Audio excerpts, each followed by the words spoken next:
With games today frequently requiring over 100 gig of free storage space from launch, have you ever wondered why modern games take up so much more space than older games? In this video, we're going to have a look at why that is. Please do subscribe if you haven't already. It really helps this small channel grow.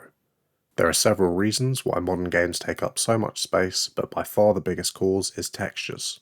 Let's understand what a texture is.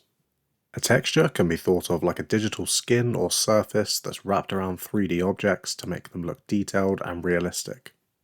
It's an image or set of images that provides the visual appearance of different materials such as wood, metal, fabric, or skin to the surfaces of objects within the game. This is what a character model looks like before texture is applied. You can see there is no color or detail to make it look as lifelike as we expect from a modern game. Textures take up storage space. Over time, textures have become far more detailed and the resolution of them has become far higher.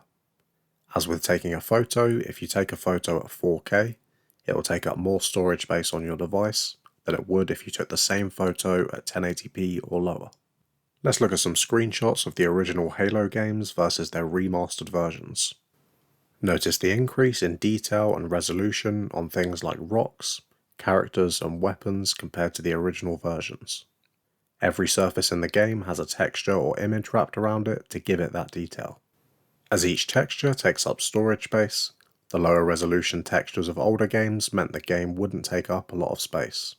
The current 4K ultra detailed textures of modern games is what causes them to take up more space. It is possible, however, for developers to compress their textures to reduce the need for storage space, but this can lead to lower quality graphics.